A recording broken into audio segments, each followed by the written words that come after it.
I'm David Lombardo, and this is WCNY's The Capitol Press Room, and we're returning our attention to the state's effort to limit the carbon emissions from air conditioning and refrigeration practices. We previously heard from State Senator Chris Ryan, a Syracuse area Democrat who wants to delay New York's restrictions on certain refrigerants and align the state's phase-out with federal timelines. For more on the environmental perspective, we're joined remotely by Richie Kaur, Senior Advocate for Super Pollutant Reduction with the Natural Resources Defense Council. Thanks for making the time, Richie. Hi, David. Thank you for having me on. Well, I want to start our conversation with the environmental risk from hydrofluorocarbons, which have traditionally been integral to residential and commercial cooling operations and are the subject of broad restrictions from state environmental regulators. Can you walk us through how they contribute to global warming and why they are such a big concern? Sure. David, I think you mentioned this in your interview with Senator Ryan, too, that hydrofluorocarbons or HFCs are highly potent greenhouse gases. So pound for pound, these gases trap hundreds to thousands of times more heat in the atmosphere than CO2. For example, 1 pound of the refrigerant that is used in the supermarkets, some of the supermarkets today, is called R404A. Each pound of that traps as much heat as 4,000 pounds of CO2 emitted into the atmosphere, which is what makes them super climate pollutants, which was also in my job title, that I work on reducing super pollutants. Originally, these were developed as replacements for ozone depleting chemicals. So the chlorofluorocarbons, hydrochlorofluorocarbons, and as those were phased out, HFCs were brought in as replacements. They don't harm the ozone layer, but they're really, really damaging to the climate still because they trap a lot of heat. And in recognition of this danger that they pose to the climate, the HFCs are actually also under a global phase down now. It's a global phase down under that same treaty that was developed to phase out the ozone killing chemicals. It's called the Montreal Protocol. And we are now, have been since 2016, under a global HFC phase down. We're also under a federal phase down, which largely aligns with that global phase down.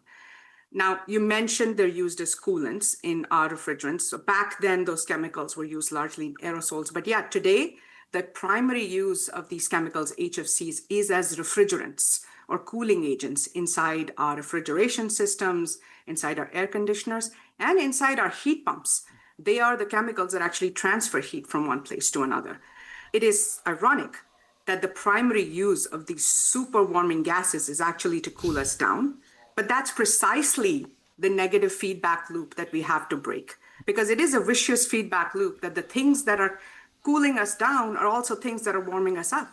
And we have to find ways to move things that we can use in our air conditioners, in our refrigeration systems and heat pumps that don't have this inadvertent impact on the environment. Well, in addition to those federal and global efforts to reduce the use of hydrofluorocarbons, here in New York, state environmental regulators put into effect rules at the end of 2024 that are designed to phase them out. Can you talk about what that process should look like or could look like in terms of when they need to stop being used and what sort of alternatives are out there? Because I think there are some concerns about maybe a lack of alternatives and a lack of cost-effective alternatives. Yeah, so let's talk about what New York is doing. So New York is essentially building on that federal floor of the HFC phase down, which is something states have done for a long time and should be allowed to continue to do. In fact, just a little bit of a story from the past, the CFC phase out that I talked about back in the 80s and 90s, when those ozone depleting substances were first phased out, that action actually started in the states.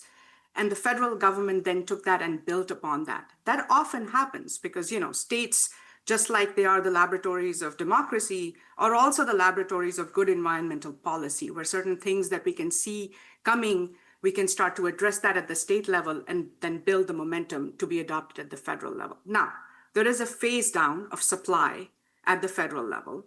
What the state does is help the state's businesses and consumers transition away from stuff that will soon be obsolete, so the old HFC refrigerants, in two ways. There are provisions that encourage recovery, recycling, and reuse of the old refrigerants. So we have the old equipment that still needs some of this stuff. And what the state is doing is putting in requirements that will encourage more recovery and recycling of the old refrigerants coming out of equipment that we're retiring right now.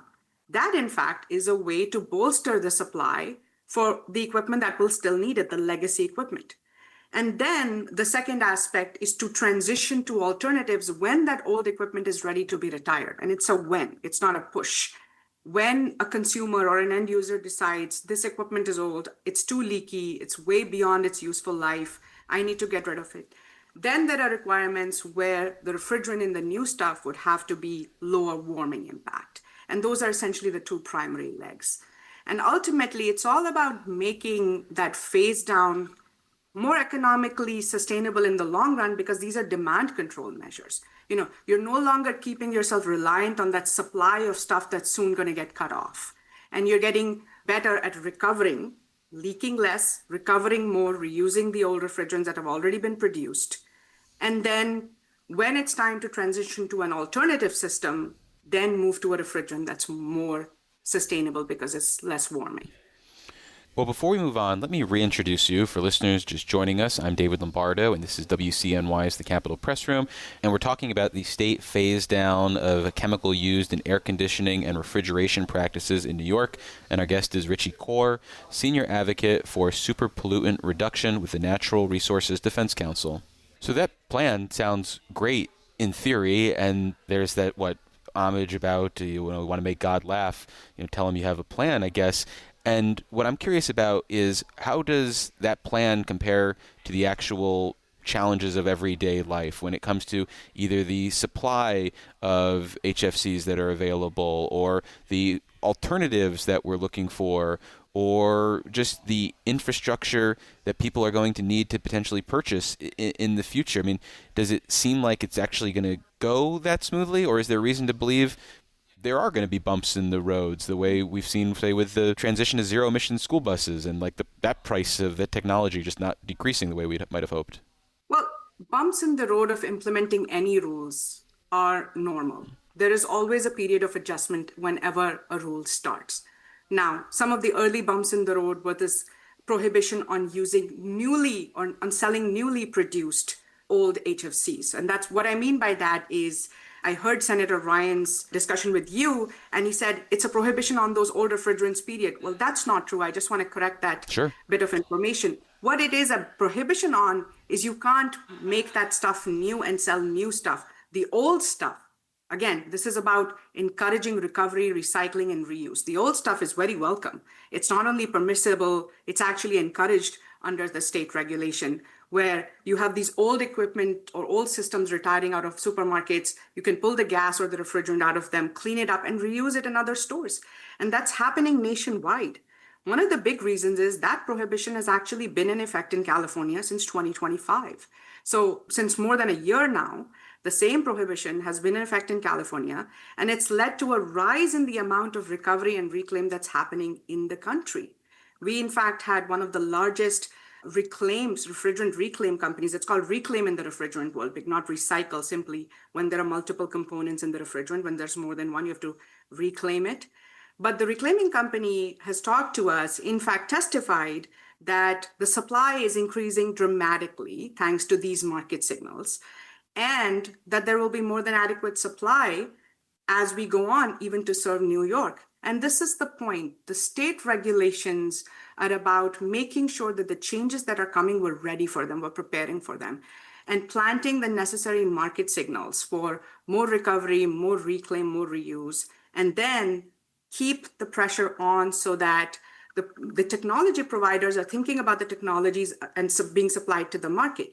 For supermarkets, for example, the technologies that need to be used in the future are already there today. They're in widespread use across the European Union. I'm talking about alternatives to HFCs like CO2-based refrigeration systems, bad as a greenhouse gas, but compared to an HFC per molecule, it actually has a very small impact if you use it as a refrigerant, especially if you're keeping it contained. Use a small amount of CO2 in a refrigeration system.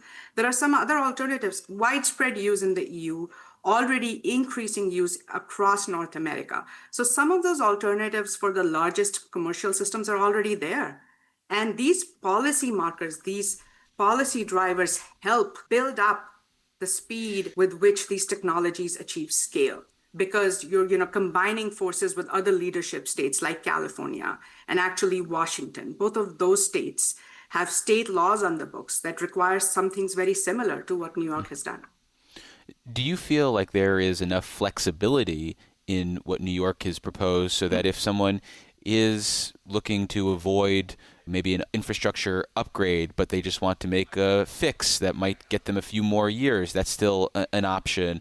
Or if they are looking to get something from out of state because maybe they're on the Pennsylvania border and that's convenient, that should be something that should be considered. I mean, what sort of flexibility do you feel like is built into these rules? Yeah, I think that the New York rule comes with a dose of pragmatism and safety valves baked in. So the first one is called a variance process. This is a process by which a business or an end user that cannot comply with the requirements can apply for different types of variances. One is impossibility. I just cannot comply. Here are the reasons. I can't find the alternatives. Two, force majeure, which is act of God. You had a terrible natural disaster and now I can't comply for a while. And then the third is an economic hardship variance, where I'm a small business serving a disadvantaged community. The math for it doesn't pencil out for me. Here's my application. And the state has actually shown a willingness to grant those kinds of requests. There's a collection of equipment manufacturers that got together in one instance said, for this equipment category, we can't do this at this timeline. Can you give us some time? And the state has granted that. So there are safety valves baked in. There's also the state has used enforcement discretion. It's just said we'll defer enforcement by 15 months in the case of one sale of these two very high warming refrigerants in their newly produced form. Again, their reclaimed form, their recycled form is permissible.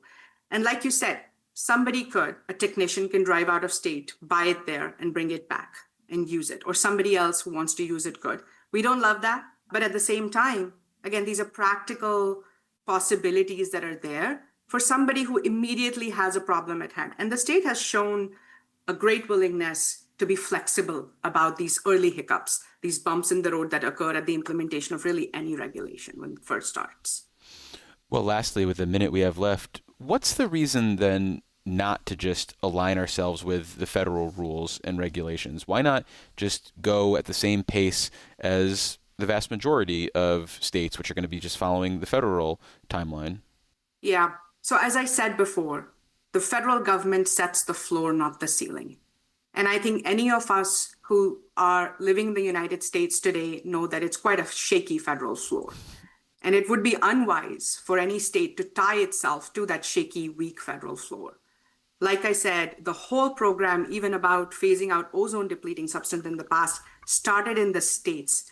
That's where it took birth, and then it was scaled at the federal level. The same thing is playing out now.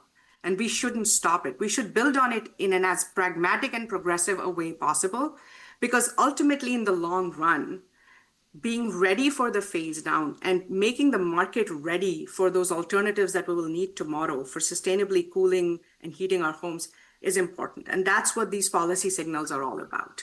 It's about being ready for that tomorrow where the things that are cooling us down are no longer warming us up. And we just need to move a little bit faster than where the feds are. Well, we've been speaking with Richie Kaur. She's the senior advocate for super pollutant reduction with the Natural Resources Defense Council. Richie, thank you so much for making the time. Really appreciate it. Thank you very much, David. My pleasure to be here.